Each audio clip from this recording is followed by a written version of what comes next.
तकलीफ होती है। अभी एक सच्ची घटना मेरे साथ घटित हुई। मैं एक दिन कानपुर गया था भारत स्वाभिमान की सभा के लिए। तो कानपुर के रेलवे स्टेशन पे उतरा। उतरने के बाद शहर में बाहर आने के लिए नीचे पुल पर से उतर के आया तो एक छोटी सी चाय की दुकान थी। उस पर एक बेटी और एक माँ और एक छोटा सा बेटा आपस में बात कर रहे थे। वो क्या बात कर रहे थे? वो कह रहे थे, माँ हम गरीब क्यों हैं? तो कान में मेरे शब्द पड़ गए। मैंने कहा ये इस तरह का प्रश्न कोई अपनी माँ से पूछे तो मुझे लगा ये कोई साधारण लोग नहीं है, कुछ तो इनमें असाधारणपन है। चल के पूछा जाए कौन लोग हैं, परिचय लिया जाए। तो मैं गया उस दुकान पे, मैंने पूछा आप लोग कौन हैं? तो उन्होंने कहा कि हम तात्या टोपे के परिवार के लोग।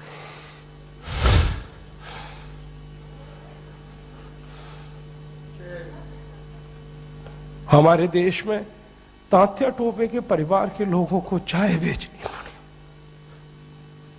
और गद्दारों को सिंहासन मिले,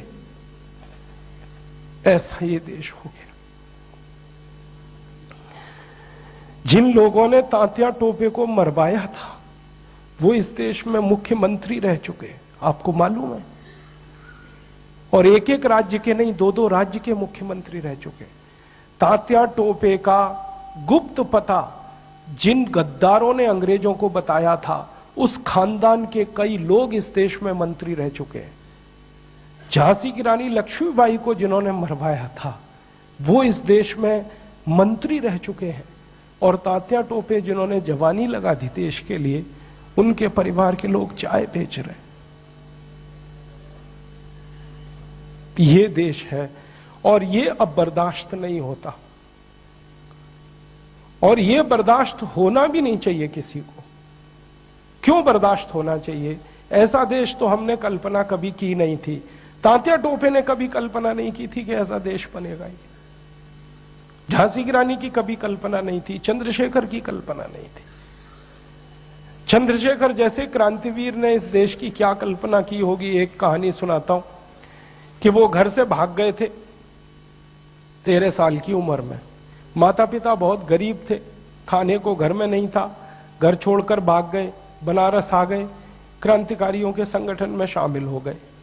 और उसी संगठन ने थोड़े दिन के बाद काकोरी कांड किया था और खजाना लूटा था।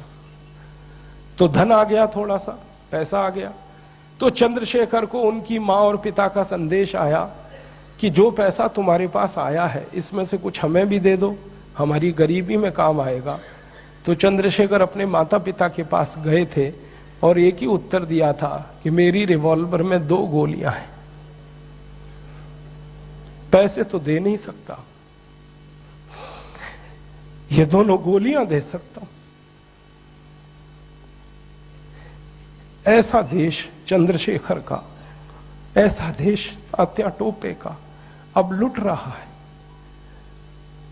तो फिर क्या करना चाहिए? तो मुझे लगता है कि अब फिर कोई दूसरी बड़ी लड़ाई की तैयारी करनी चाहिए। एक लड़ाई उन्होंने लड़ी, तात्या टोपे ने, झांसी की रानी ने, चंद्रशेखर ने, अब दूसरी लड़ाई हमें लड़नी पड़ेगी। इसके बिना कोई रास्ता नहीं।